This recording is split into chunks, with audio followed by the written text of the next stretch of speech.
और एक्सरसाइज 9.1 हम लोग देखते हैं, जो सीक्वेंस और सीरीज का हमारा फर्स्ट एक्सरसाइज है एनसीईआरटी का। ये जो है चैप्टर बहुत ही ज्यादा इजी है, जिसमें हम एक पार्टिकुलर हमारा nth टर्म दिया हुआ रहेगा और कुछ टर्म्स, 5 टर्म हमें निकालने के लिए बोलता है। तो इसका बहुत ही सिंपल सा प्रोसेस है जिसको हमें फॉलो करना है। तो सारे क्वेश्चंस को हम लोग यहाँ पे देखते हैं। Now write the first 5 terms of the sequence. A n दिया हुआ है हमारा। तो जब भी इस तरह का क्वेश्चन है, यानी कि हम एन का वैल्यू हम नेचुरल नंबर 1, 2, 3, 4, 5 ये वैल्यू सब्स्टिट्यूट करेंगे और हमारा कॉरेस्पॉन्डिंग सीरीज जो है सीक्वेंस आ जाएगा। तो यहाँ पे हम यहाँ पे सब्स्टिट्यूट किए पहले n इक्वल टू 1। यहाँ देख सकते हैं, अगर 1 रखेंगे तो यहाँ पे 1, 1 प्लस 2, 2 रखेंगे 2, 2 प्लस 2, 3, 3 प्लस 2, 4, 4 प्लस 2, 5, 5 प्लस 2। तो ये हमारा एक पार्टिकुलर सीक्वेंस आ गया। Correct. Write the first 5 term of the sequence. Same to same question, खाली वैल्यू सब्स्टिट्यूट करने हैं हमें और आंसर आ जाएगा। A1, A2, A3, A4, A5 ये सारे questions. Now next, first 5 term of the sequence a n equal to 2 का power n दिया हुआ है, same to same A1, A2, A3, A4, A5। Just substitute निकालना है, जस्ट सब्स्टिट्यूट करना है वैल्यू इन द इंडेक्स और आपको आंसर आ जाएगा। Write the first 5 term of the sequence whose nth term is a n equal to 2n minus 3 by 6। यहाँ पर भी आप देखेंगे तो a1, a2, a3, a4, a5 value just substitute करना है और आंसर आ जाएगा। तो ये हमारा सिंपल एक बेसिक कैलकुलेशन आपका प्लस माइनस का है। और इसमें write the first 5 term of the sequence a n दिया हुआ है -1 n का पावर n-1, 5 का पावर n+1। तो हम यहाँ पे जब सब्स्टिट्यूट करेंगे वैल्यू, यहाँ पे जब हम सब्स्टिट्यूट करेंगे तो a1 इक्वल टू -1 का पावर 1 -1, -1 का पावर 2 -1, यहाँ जो भी वैल्यू दिया हुआ है, और यहाँ 5 स्क्वायर -5 का होल क्यूब 5 4 5 5। तो ये हमारा एक पार्टिकुलर सीक्वेंस आएगा। Now write the first 5 term of the sequence an equal to n square plus 5 by 4।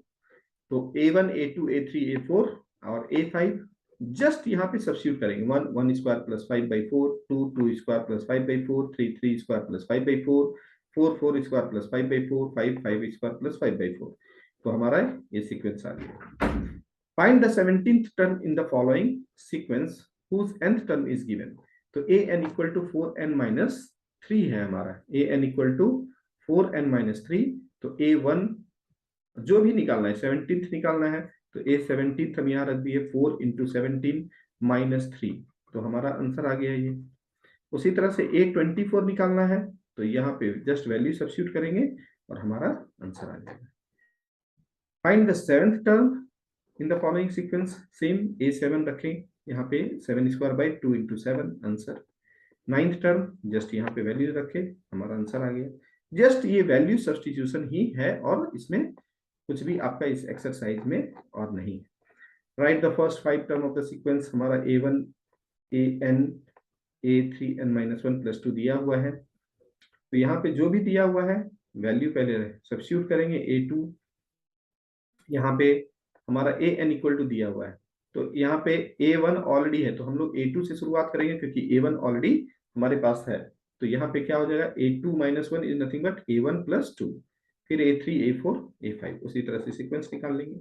Now इस क्वेश्चन में जो क्वेश्चंस आते हैं जनरली हमारे पास, ये 5 टर्म ऑफ द सीक्वेंस, यहाँ a1 दिया हुआ है, an-1, तो हम लोग क्या शुरुआत करेंगे, a2 से शुरुआत करेंगे। ठीक है, तो a2 a1/2, a3 a2/3, ये जो है हमारा पर्टिकुलर सीक्वेंस आ गया। Write the first 5 term of the following sequence and obtain the corresponding series. यहाँ पे भी दिया हुआ है a1, a2 equal to 2, an equal to an-1 -1। तो यहाँ पे दो वैल्यू दिए हुए हैं, a1 भी दिया हुआ है और a2 भी दिया हुआ है। करेक्ट। तो यहाँ पे ये और इस कंडीशन पे ध्यान दे, तो ये कंडीशन हमारा क्या है, n इज ग्रेटर देन 2। तो हम लोग कहाँ से शुरुआत करेंगे, a3 से शुरुआत करेंगे। तो a3 हम यहाँ रखेंगे तो क्या होगा, a3 - 1 is nothing but a2 - 1, और a2 हमारा कितना है, 2 है, तो 2 - 1 1, a4 a3 - 1 0, a5 a4 - 1 तो ये इस तरह से हम लोग वैल्यू सब्स्टिट्यूट करते हैं। तो ये कंडीशन जो है बहुत ही इंपॉर्टेंट होता है। नाउ इस क्वेश्चन में जो इस चैप्टर में जो हमारे पास क्वेश्चंस आते हैं वो फिबोनाची सीरीज, ये बहुत ही इंपॉर्टेंट सीरीज है और इसके बेस पे आपको हमेशा क्वेश्चंस आते हैं। तो यहाँ पे भी आप देखेंगे जो हम लोग पहले किए हैं, कंडीशन देखेंगे n इज ग्रेटर देन 2 है और a1 एक और a2 हमारा क्या है 1 है। तो यहाँ पे हम लोग यहाँ पे a3 से शुरुआत करेंगे, a2 प्लस a1 a2 आ गया, फिर a4 a3 प्लस a2 हमारा 3 आ गया, a5 आ गया हमारा 5 आ गया। तो हमारा शुरू का जो सीक्वेंस फिबोनाची सीरीज आएगा तो a3 a4 a5 a6 फिर a, और ये जो हमारा कंडीशन दिया हुआ है an प्लस 1 बाई an, जब n इक्वल टू 1 होगा तो यहाँ पे हम सारा वैल्यू निकालेंगे, पहले इससे सारा वैल्यू निकालेंगे और यहाँ से हम वैल्यू सब्स्टिट्यूट कर रहे हैं तो क्या होगा a2 बाई a1, फिर 2 रखेंगे तो a3 बाई a2, फिर 3 रखेंगे तो a4 by a3, a5 by a4, a6 by a5, correct. तो इस तरह से हम सारा वैल्यू निकाल देंगे, हमारा आंसर आ जाएगा। आई होप आपको सारे क्वेश्चंस क्लियर हैं। तो यहाँ पे आप फाइनल आंसर देखेंगे N1 N2 N3 N4 और N5 के लिए। Thank you.